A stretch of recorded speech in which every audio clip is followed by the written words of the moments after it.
Chapter 351. Demons Part 1. What the heck does it mean, the orcs are becoming one?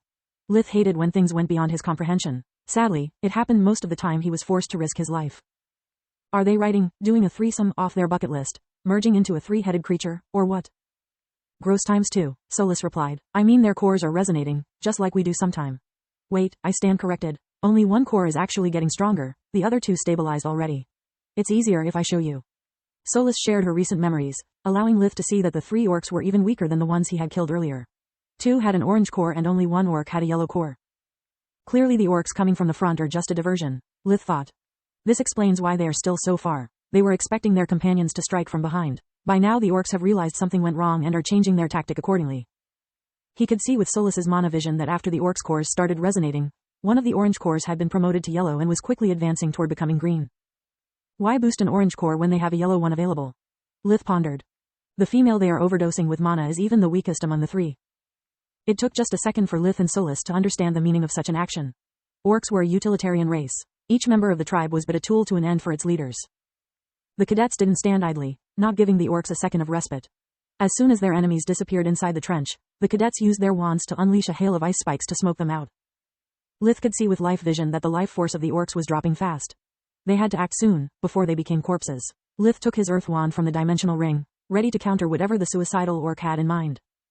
The creature jumped out of the trench covered in blood, yet at the same time, the deep green aura enveloping her body made the orc appear majestic and dangerous. Take it down, Nilo ordered.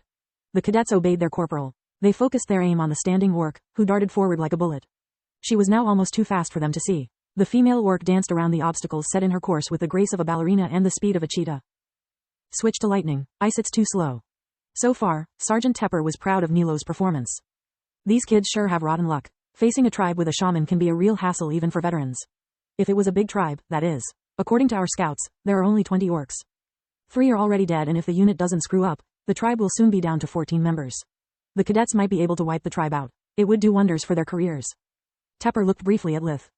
How did he manage to kill 3 orcs that fast and without a scratch? He thought while hearing Commander Barion's voice echoing in his head over and over. Does he get the job done? The cadets needed but a moment to switch their wands. Yet as soon as the hail stopped, the orc was able to move unimpeded. She leapt forward, to cross all the trenches at once and reach her targets. It was a simple but effective plan. Also, it was exactly what Lith had been expecting the whole time. What a moron. Once you leave the ground, you can't change direction or speed anymore. Lith thought while erecting a stone wall in front of the female orc, who crashed into it with enough strength to break her nose, jaw, and skull at once. Don't let your guard down, Solus warned him. Her core is still in overload. It's going to blow up any second. Who do you take me for? Lith scoffed. I never let my guard down until the monster is dead. He kept waving his wand, creating 3 more walls that trapped the still confused orc, leaving her only one predictable way out. Fire in the hole, Nilo ordered, and the unit executed. The 4 walls created by Lith formed an enormous chimney. All the cadets threw a fire roots, the alchemic equivalent of a concussion grenade, into its hole. None of the fire roots missed the target. The resulting explosion made the stone walls crumble, burying the orc under a ton of rubble. After an orange light departed from under the rocks, the 2 remaining orcs came out of their hiding spot and kneeled with their faces on the ground. Good job, Corporal. Tepper nodded. Now kill the last orcs and finish the job. A long moment of silence followed the order. The orcs were monsters who had tried to kill them until a second ago, but they were now surrendering.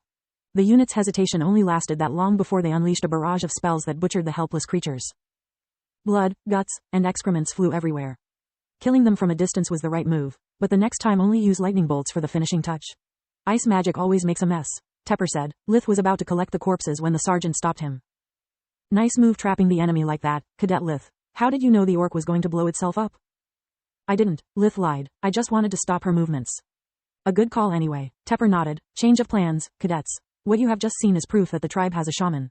An orc shaman is more than a simple mage. With the right tools, it can greatly enhance the strength of the whole tribe. The effects of their magic are only temporary, just like our potions. Yet even a single shaman can turn a small tribe in a force to be reckoned with. Each orc becomes stronger, faster, and can use chore magic with enough power to make it deadly. Also, as you got this close to experiencing it on your skin, they can turn their weakest members into powerful bombs. Since we don't have mages on our side, Tepper stared at Lith during the last phrase. You have the right to ask considering the mission successfully completed. Killing a shaman is way beyond the purpose of the field test. 1 or more of you could get killed if you face them without a good plan. On the other hand, you can also decide to continue the mission. Make your choice. While the unit discussed the matter at hand, Lith stored the 2 corpses away. We want to continue the mission, sir. Nilo said. For the first time since the unit had been formed, they were happy having Lith by their side. Him single-handedly killing half the enemies had been a key factor in their decision. Tepper nodded, giving them new wands to replace their used ones. In such a case, you'll need my help. I'll take care of the shaman, but you still have to deal with 13 more orcs on your own.